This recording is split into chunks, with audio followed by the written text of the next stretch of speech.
Mysterium Park. First, the bad news. One of you is dead. A player plays the role of a ghost that was murdered somewhere in a carnival slash circus slash amusement park. So like a creepy, steampunky place where there's a gallery of interesting characters, as you will see. So in this copy game, one of you is the ghost. The ghost is seeking justice, and so the ghost is trying to tell the other players who killed them and where. The group has 6 turns to interpret the clues sent by the ghost, and if within 6 turns they can figure out who killed the ghost player and where, then everybody, including the ghost, wins the game. Otherwise, everybody loses the game. The game, I'm told by the back of the box and by the rule book, is similar to the game Mysterium, but it is not an expansion, it is a standalone game. It must have similarities with Mysterium, but I wouldn't know, because I haven't played the original game, so I will not be able to compare, but I can tell about this one, about Mysterium Park.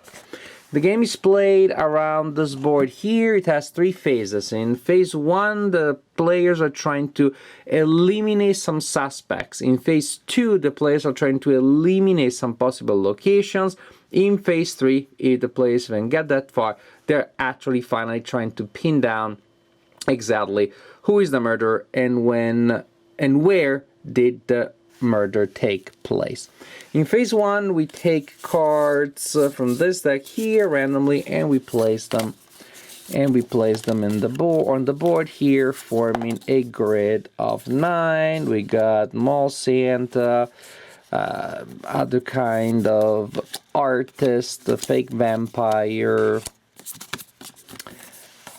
and so on and so forth. And this is how the board may look like once you set it up. Then the ghost player will draw one of these plot cards and place it on a standee. That will tell the ghost player the characters that the ghost player is trying to communicate to all the other players. Each other player has a color that comes with a marker sitting in front of you so that we know what your color is, and then an intuition token. So basically, if we're playing with these 4 players, the ghost is trying to tell the red player that they should place an intuition marker on that character to exclude that character. The ghost is trying to tell the blue player to place the intuition token there, the pink player to place their token there, and the white or silver player to place their token there. That's what you're trying to tell them, only you cannot tell, you cannot use human words, you cannot use words. So, what are you going to do? You're going to use these tarot kind cards full of very visually and symbolically rich iconography, a la, so many games that you play that have this kind of cards these days. The ghost player draws 7 cards, 3, 4, 5, 6, 7, there should be 7, if not, imagine it's 7. And then the player looks at these and tries to figure out possible connections to give indications to the player, again, about where they should go. For example, here I got kind of lucky. I see here there's a connection with dance, and I give this card here to the pink player because I want them to know I'm indicating that character. The ghost player can give any number of cards. There are pluses and minuses. If you have a nice set, of course, that is great. Sometimes a single card is there. And so once I give one or multiple cards to a player, again in this case I'm giving that card to that player, then as a ghost player I draw back to 7. The player can then say, I think it's gonna be this one. Players can talk, discuss, of course only the ghost player can never talk, and then I'm looking around and now I'm a little more lost. Here there's a connection with music. Actually maybe someone said, no, it's music, put it there, and I just sound like, Argh. Who knows what happens. Music. Then I'm gonna give this card to the red player, because I want the red player to place their token there, and their places, music, so clearly goes there. I draw back, and so on and so forth. And suppose somebody places their token there for reasons that will be explained. After players made their selection, they asked the ghost how they did.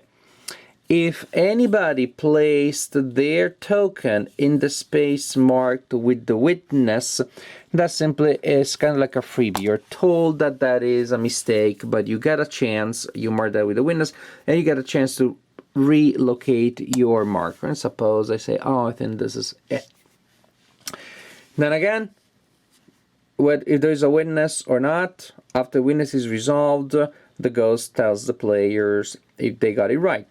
And so in this case, I'm going to tell this player and this player that they got it right. That's great. So we can mark that those have been found in any way, but then we're still stuck here.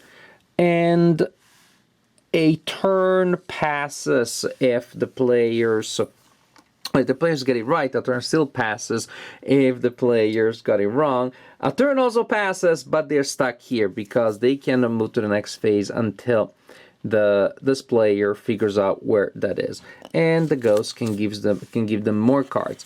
If the ghost doesn't have any cards that are good enough, well, the ghost starts the game with 3 tickets. By spending 1, the ghost player gets to discard any number of cards and draw back to 7. And suppose that at the end of the next turn, finally, we identify the missing one.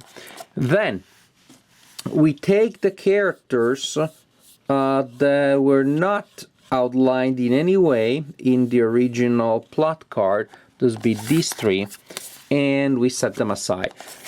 One of those 3 is the murderer.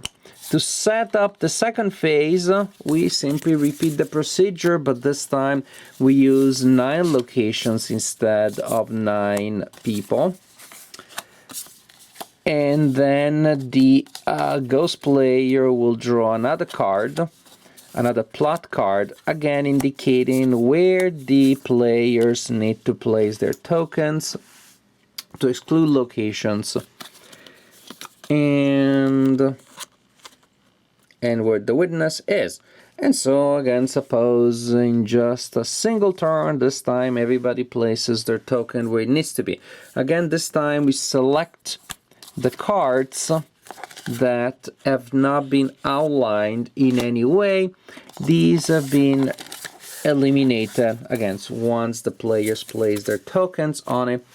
And now, if we're not at the end of round 6 yet, there's still time, then we get in the final phase, in which, remember, from the previous 2 phases, we are left with 3 characters, and, although it's 4, because something weird happened, we are left with 3 characters and 3 locations. And so basically to think of them as paired. Pair number 1, pair number 2, and pair number 3. The ghost player draws yet another plot card, but this time all that matters is the Roman number there. Now the ghost knows that this is who killed them and where that was, and that is where they're trying to communicate. Again, using their tarot cards, this time they can only place 2. Basically, they select 2 cards from their hand, 1 to indicate the murderer, 1 to indicate the location. After you select them, you have to shuffle them, otherwise there can be some sort of like codes between the players, so the first one is for one, the other for the other.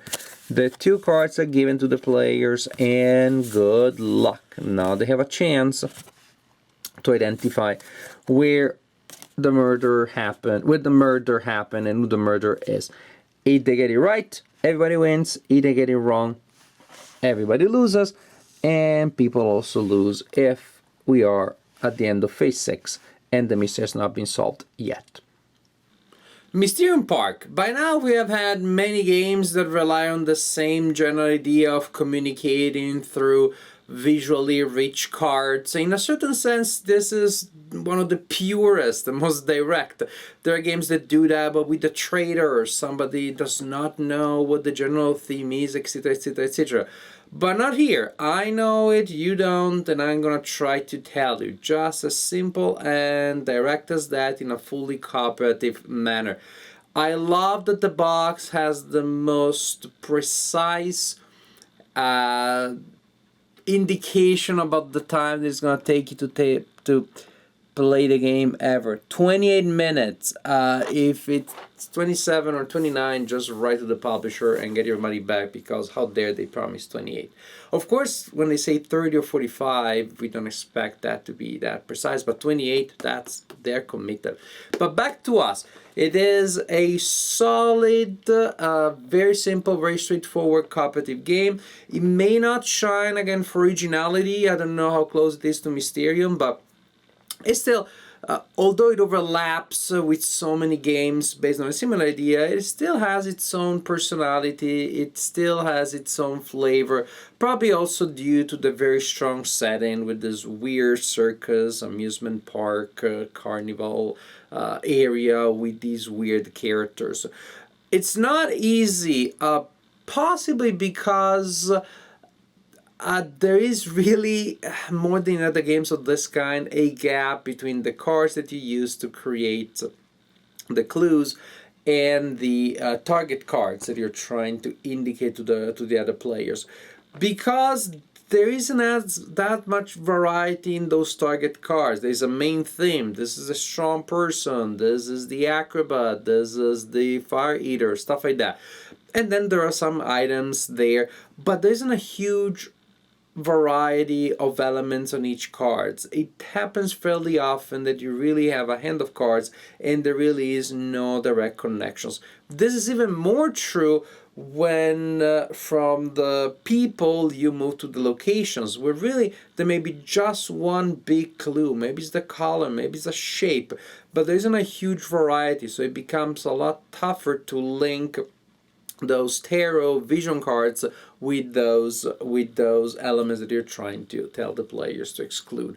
Once you get past the location phase, somehow the third phase feels a little easier. We had more luck when we got to the third phase than we were trying to go to the second. There were times in which we lost during the second, then we tried to play the third one just for fun, and we were able to win that one. So that may feel maybe a little bit anticlimactic.